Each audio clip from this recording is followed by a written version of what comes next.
Yesterday, on stage 12 of the Vuelta 2017, there were actually quite a few changes on the GC, which I'm going to update you with now. And this shows you what it's like in the GC standings moving into today's stage, stage 13. Nibali moves towards Froome, Chavez moves towards Froome, Arrow moves towards Froome, and Constor is still desperate to get on that ramp. He's in 9th position. His awesome attack yesterday gave him almost 40 seconds on everyone else. So Nibali the closest at 59 seconds behind Froome, Chavez at 2:13, Arrow at 2:37, and Constor at 3:13. Yesterday was a big day for Constor, and everyone else as well. They all gained time on Froome.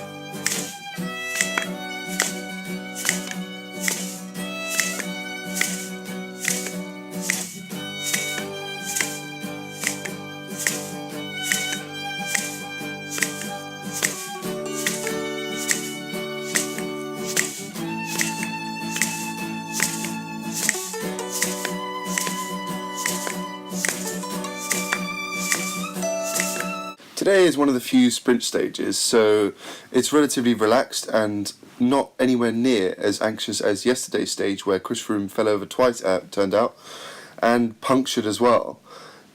So the commentators are taking time to chillax, and I'm sort of thinking about what to paint, and something I realise is important is not just the race narrative, it's also the typical views that you see in the Vuelta and the Grand Tours, which I think is important to put across in these paintings. So I don't just focus on the big pivotal moments in the action, in the kind of dramatic sense. I also just want to bring you a picture of what you see on the telly when you watch, of bike racing, in terms of the colours, the shapes, the angles. And so I painted this to put you in the moment of the Vuelta. So I've just got the standard view from behind, and I'm not being too pernickety about getting the right shapes, etc. It's just a kind of essence. And so often when I paint these sort of pictures which paint the scene, the establishing kind of shots, I think it's important not to push too hard to show this is the exact helmet line, this is the exact shoulder curve. I'm more loose with everything, because I feel this gives more of an essence of it, because there is movement in the race, that's really important. And when you look at it, you're not seeing the exact lines. When you're watching on TV, you're seeing a very quick moving essence of what is going on, and that's what I'm trying to portray in paintings like this. These paintings will actually go on sale at the end of the Vuelta, and because they're all originals, there's only one of each.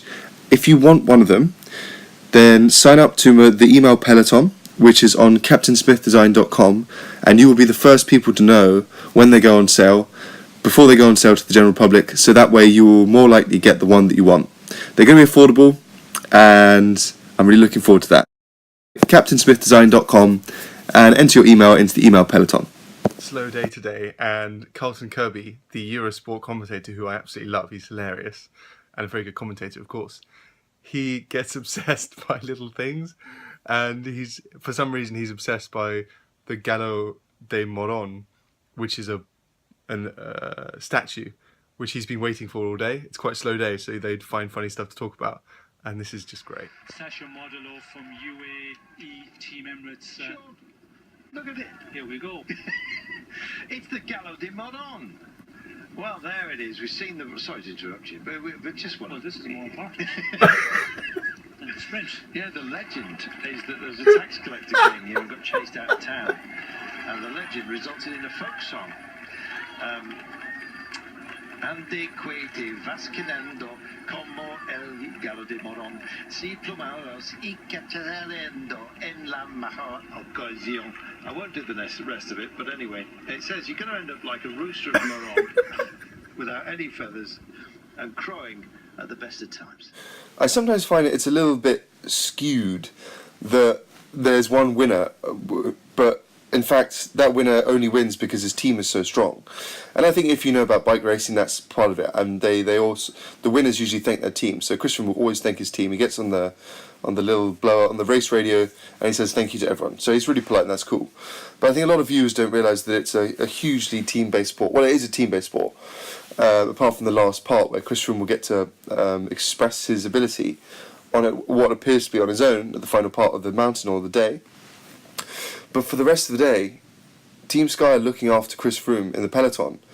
And that is something that I think is really important to remember in terms of understanding a race, but also giving people their due respect. Respect is a strong word. Their due, maybe it is respect. Just like gratitude, I suppose. And they should be shown and honoured as well. So here's Ian Stannard. I'm painting his face here. And I want to show the sort of heroic element of these guys. And so that's why I've chosen this particular angle. And Ian Stannard's right on the front. And this smaller character of Froome, who becomes a kind of more prince-like character in this picture. And I think there is that element, especially during these long days. They do become like little princes and they become looked after. Not to say that Chris Froome isn't tough in his own right.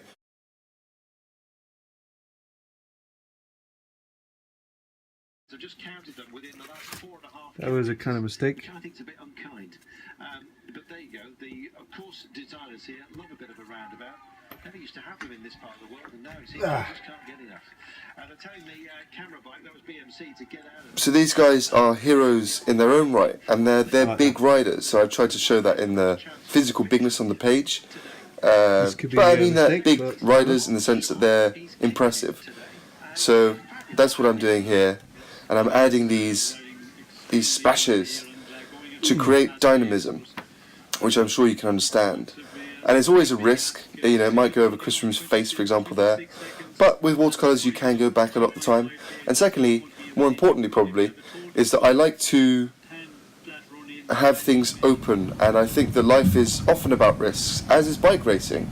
And sometimes you don't know what's going to happen, but you just got to go for it. And that's how I kind of think of my pictures as well, is that you don't know what's going to happen when you do one of these big splashes, but go for it and see what happens. Embrace the random outcomes of certain things. There's something very mysterious going on, guys. I've been in contact with a lot of professional bike racers, and I'll give you an example. So Michael Matthews in the Tour de France, who won the green jersey, he messaged me back. I got in touch with him, and he said, "I love the pictures. Can I have one?" And next day he won the stage. Matteo Trentin emailed me. He's already won a stage in the Vuelta. Since that, he's won 2 more stages. So there's kind of like a blessing. If these cyclists get in contact with me, they win more stages.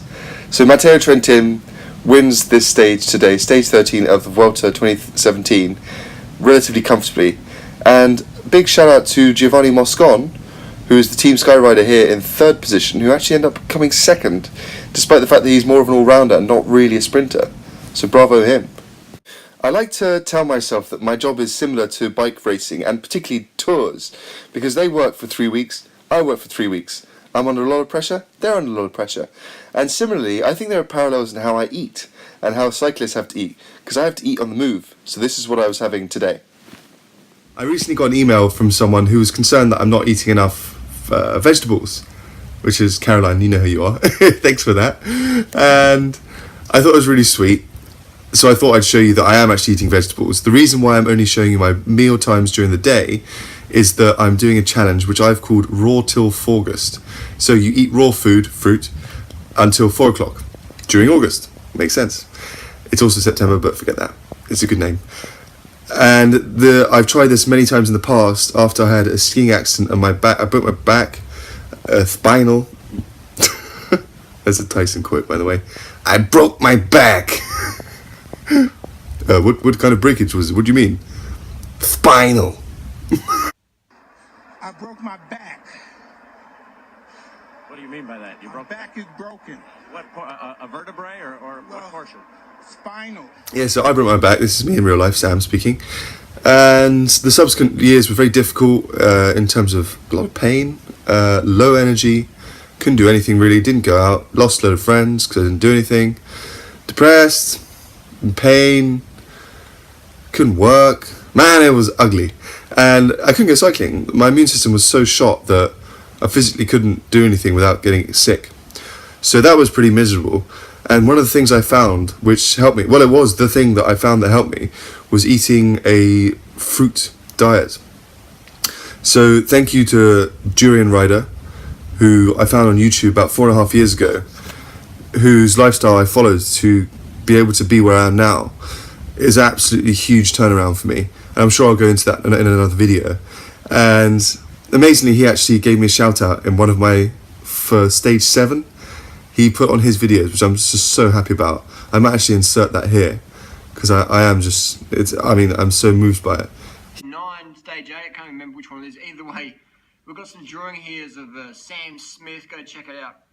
He does some good sketches where he talks about the race highlights and his little experiences there. He's a pretty skilled artist, isn't it? I like that. It's sort of like a 3D effect there. That's pretty good. I like how he's even getting the legs in. He's got a great eye, got a great hand, and it's got some vegan experiences as well. So that's a shout out to Sam there. He's wrote me an email, and I've seen some of his work before. So thanks for sending the email, Sam. And I'll just do a voice of, whoa, getting too lean these days. And my fitness right now is really poor. Anyway, the Vuelta, you came here for the Vuelta. Let's get stuck into the Vuelta. So that's Sam Smith doing some sketches there. Go check out his channel. Leave a link down below. And the Vuelta highlights. I basically think he saved my life. That's how I think of it. And so yeah, thank you to him. And that is why I'm trying this diet again. Because during the tour in July, I only ate bread and spaghetti hoops, pretty much. Like, obviously it wasn't just that, but that was my staple because I didn't have time to cook. And I also didn't have that much money. So obviously fruit costs a little bit more.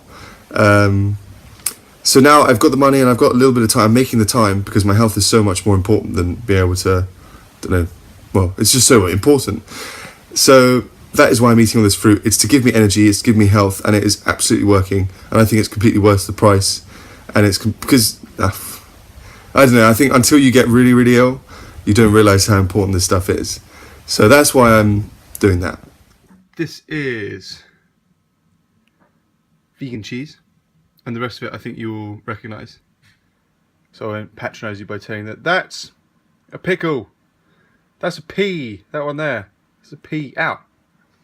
It's quite warm in there. Hot, I should say. That's a bean, that one. There's another bean. I'm still going on with a 30-30 challenge, which is to cycle for 30 minutes every day for 30 consecutive days. It's still going well, still on board, still on track. And yesterday I didn't include the footage, so I'm just about to include that and show you that I did it. But for today, oops, I was in such a rush, I'm doing so much. And I didn't record any footage of me cycling, but I did put it on Strava. So if you want, you can check it out on Strava. I'm going to put that up here now. And still on board. So 13 days in a row I've done 30 minutes and I'm feeling a lot better, shedding a few pounds, feeling good, and I'm getting strong on the bike as well, quite considerably, considering how little effort I've put in. But it's great. 10:20 p.m. London town. I don't even know what the date is. I think it's the 31st of August. So 30-30 challenge, day 12. This is either the hardest or second hardest time I've had to come out, not least because I'm absolutely knackered. I think the idea of doing a 12-hour day gets bandied around a lot, and even I don't know what it means sometimes. But on my way here, I was looking for my keys. I was like, where on earth are my keys? And I realised I hadn't been out the house all day, so I hadn't needed my keys. And they're in some weird, anyway, found them. So yeah, it's getting weird here, but as Hunter S. Thompson says, when the going gets weird, the weird turn pro. The weird turn pro. I'm rolling in here. Day 12 complete.